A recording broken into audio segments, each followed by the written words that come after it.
tahun Masehi bukan sekadar sistem penanggalan teknis. Ia adalah pengakuan sejarah dunia terhadap satu peristiwa pusat, kelahiran Yesus Kristus.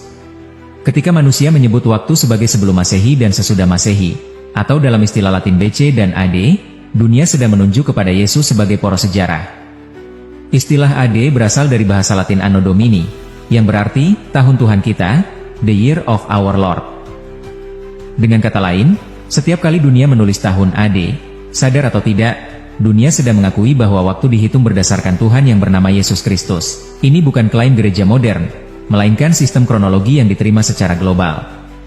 Injil Lukas mencatat kelahiran Yesus dalam konteks sejarah yang konkret, masa pemerintahan Kaisar Augustus dan sensus Romawi.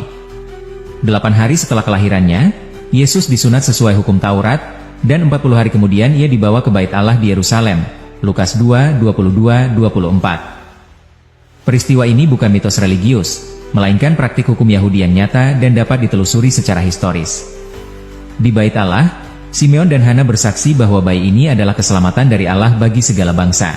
Ironisnya, bayi yang dipersembahkan secara sederhana itu kelak menjadi patokan waktu seluruh dunia. Tidak ada nabi, raja, atau pendiri agama lain yang kelahirannya dijadikan dasar penanggalan universal. Penetapan sistem AD, Anno Domini, memang dirumuskan secara formal beberapa abad kemudian, tetapi para sejarawan tidak memilih tokoh lain selain Yesus. Ini menunjukkan bahwa pengaruh Yesus bersifat objektif dan historis, melampaui batas iman pribadi.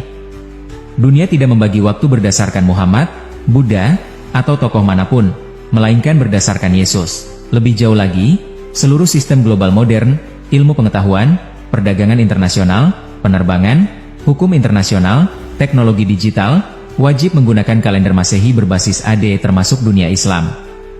Negara-negara Muslim, lembaga-lembaga Islam, bahkan dokumen resmi pemerintahan Islam tetap mencantumkan tahun AD berdampingan dengan kalender Hijriah. Tanpa sistem AD, dunia modern tidak dapat beroperasi. Kalender Hijriah penting untuk ibadah Islam, tetapi tidak mampu menggantikan sistem waktu global. Ini bukan hinaan, melainkan fakta sejarah. Dunia memilih Anno Domini, tahun Tuhan kita, karena hanya satu pribadi yang benar-benar membelah sejarah umat manusia. Maka setiap kali dunia menulis tanggal hari ini, setiap kali seseorang, termasuk umat Islam, menyebut tahun Masehi atau AD, sebenarnya dunia sedang memberi kesaksian diam-diam. Yesus Kristus adalah pusat sejarah manusia. Bayi yang dahulu dibawa ke Bait Allah itulah yang hingga kini menjadi poros waktu dunia. Jadi mari kita jujur secara akademis.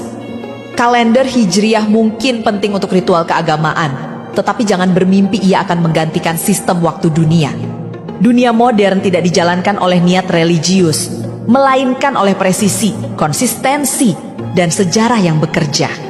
Dan sejauh ini, hanya satu sistem yang lolos uji global itu. Anno Domini.